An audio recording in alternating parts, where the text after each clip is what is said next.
I think the training's been unbelievable, very concise, it's been organised, it's been well thought out, well planned, and all the players have really bought into it, but ultimately it's been absolutely brutal. So at the moment it's given all 45 players a proper opportunity to put their hand up as individuals and also get everyone working hard together. It was hard work, obviously we're training for a World Cup, so the intensity is pretty high, and I think we're training as hard as we've ever done before.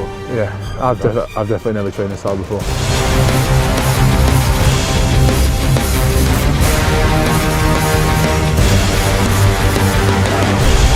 We've got to narrow it down to 31 before the start of the World Cup. With 45 here now, and we've got 45 guys that could do a job there, so we've got a tough job.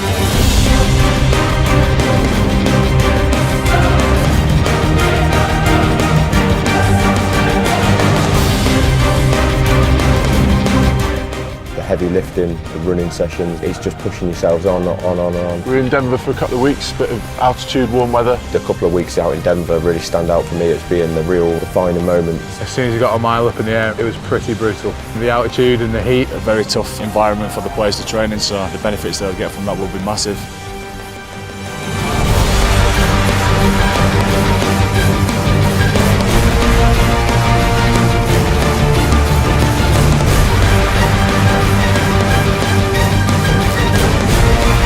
The best thing that's come out of it for us is the togetherness and the respect that's come out of suffering together and making us tighter as a group, and to be able to do some R&R, to go whitewater rafting, to go fishing, to go spend some quality time together after they've done the work out there on the field has been great to see. The camaraderie in the group is top notch at the minute.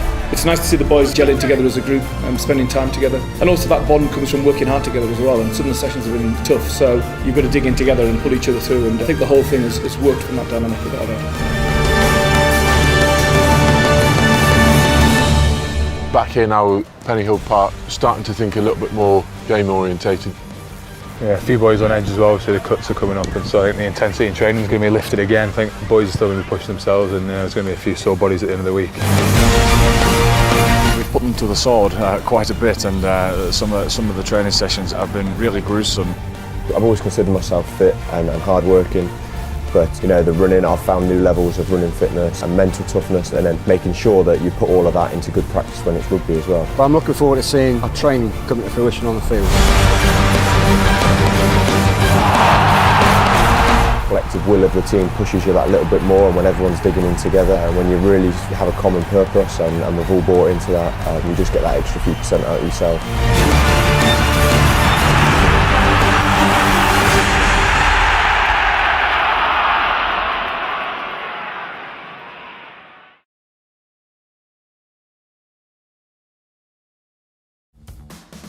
We turn our attention to the art of science now as we take a look at the new technology revolutionizing rugby training.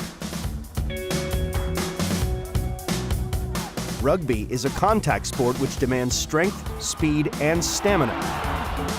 With each position on the pitch demanding specific and often unique skills, professional teams like England's Northampton Saints are constantly tailoring their training techniques to each individual player. Try that. Go. A lot of what we do is quite generic. They do have quite a lot of generic needs, but we're not going to train an outside back or a scrum half in the same way that we would train a prop forward. The demands are slightly different, and that comes down to the art of the practitioners and the coaches that we've got here, blending that awareness and rugby skill to make sure that the training is appropriate for each individual. And we've got some quite unique equipment in here that trains the muscles and the energy system specific for the demands of the game. The training's always going to change for everyone. We've got very good guys there up in the gym. The conditioning unit are very focused and know what they're doing, and obviously you've got to have different programs for different players. Obviously there's different injuries, different niggles that players pick up throughout the season, and it's about keeping everyone fit at the end of the day. We want a squad that's competing. High levels of competition mean that we're going to push each other to perform better out in the field. So we need to make sure that we're all maintained individually, and then when we get out there as a team we can perform. At the moment in pre-season we'll be doing 3 to 4 sessions a day. That's not including your rehab and your massage and your recovery protocols, but it'll generally be a weight session in the morning with a specific focus for that session, then a running conditioning session which will be basically building the engine, giving your body the capacity to cope with the long season ahead. and then a skills or a rugby conditioning session. And then obviously after that, that's when the whole recovery process begins for the next day. One new technological development helping players recover quickly is the use of cryogenic chambers, which plunge temperatures below 140 degrees Celsius. Before you go into the cryotherapy chamber, you want to make yourself as dry as possible. Some nice big woolly socks that I think someone's grand knitted all of them, and gloves, a hat, and a mask for breathing, because I gather that breathing in that minus 140 gas is pretty chilly. Some compression bandages for the elbows and knees, and then you just hope for the best really, and you're in. And it's 3 minutes in total, 2 or 4 times a day. The effects of going into a cryotherapy chamber of minus 150 is the body goes into a fight or flight sort of situation, so the body begins to shut down, so it will draw all the blood from the periphery into the centre. The effect that will have on the lads is it will bring all the byproducts from the exercise into the centre of the body and help us flush that out, so when they return to the ambient temperature back out of the chamber, we get a sort of flushing system, so the body brings all the blood into the centre, is able to remove all those byproducts and then flush it back out towards the periphery again. Rugby's a collision sport, it's a contact sport. We train them very hard. There's a lot of trauma in their body.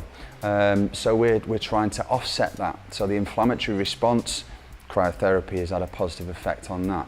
In terms of hormonal changes, we've seen that a positive change in that in terms of testosterone going up and the stress hormone cortisol coming back down again. So these are the sort of things that we're tracking. We also see from a well-being point of view as well that cryotherapy improves sleep. And there is some evidence now that just general wellness and well-being is being improved with cryotherapy as well.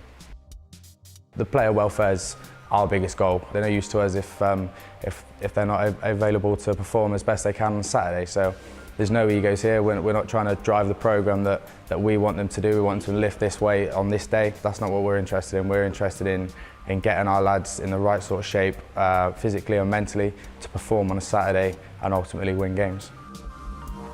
It's not the answer to everything. We're not trying to say that it's the be-all and end-all at all. You know, we do pride ourselves on not just the training but the recovery. They're nourished, the food, we've got sleeping rooms upstairs. The cryotherapy is one of the things that we use. So we're trying to create a culture and an environment that leaves no stone unturned.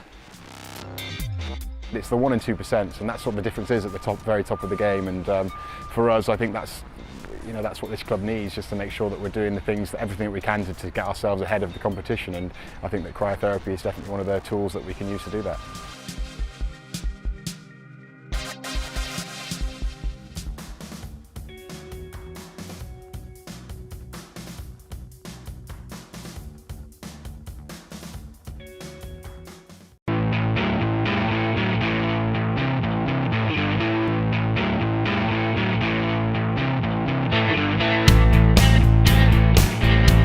Today has been a fairly physical day for the guys, and the fact we did the anaerobic fitness test this morning. There's been some other back test, speed testing. There's been a fair few meetings, and then we've come into the gym for the guys because it is still pre-season for everybody. Then they follow quite a strict weight protocol. And as they're in the moment they're with their clubs, they're only with us for a couple of days. What we've gone on and done is we've taken it so that the guys are going to continue doing their club programmes. So we've collected them, the club has sent us their programmes, we've gone from there. We keep chatting to the clubs on a regular basis, so we know all the exercises that the guys are going to be doing, what type of phase that their clubs are going to go into, so we can advise the guys. A lot of the clubs will put their loads on it, so for us realistically it's a case of monitoring, checking technique, helping if we've got any questions, and taking it from there. If the guys have come up that would like to try something a bit more, then we've advised them, but very much, as I say, advisory to the club, what the clubs are doing and the relationship we'll be building with them, so we know where they're at and what the conditioners are trying to work at. We will follow very much their routines because it's what they're going to be doing and whether they're going to be taking it forward from that side.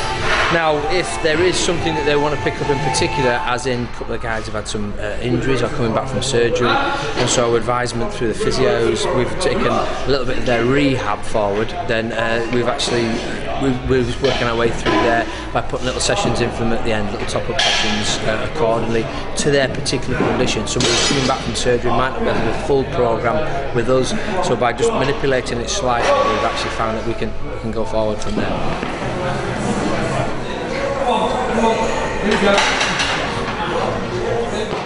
It's quite tricky at the minute because it also depends where the clubs are. What you might find is some of the clubs have gone into a power phase for now, so the guys won't lift as heavy, but they'll be lifting their weights very, very quickly.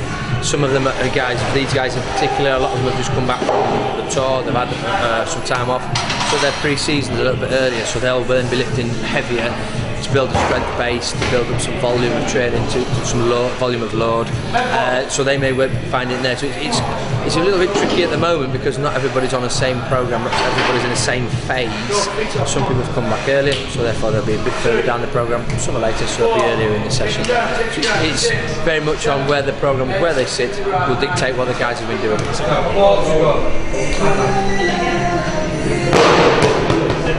We try and get around the clubs on a regular basis, very much on the club programmes. We'll always ask, can we come in? To come up there. We try to get in every 2 to 3 weeks into a club and see them. Now, if there's somebody that would need a little bit more work, and we can help the clubs out by going in and doing more one-on-one, which sometimes their conditioners can't potentially do because of the numbers that they deal with, then we might go in a little bit more frequently. But it is very much build a relationship with the club conditioners, see how it works. Don't be there too much because it can be we're overpowering them, but we don't want to do that.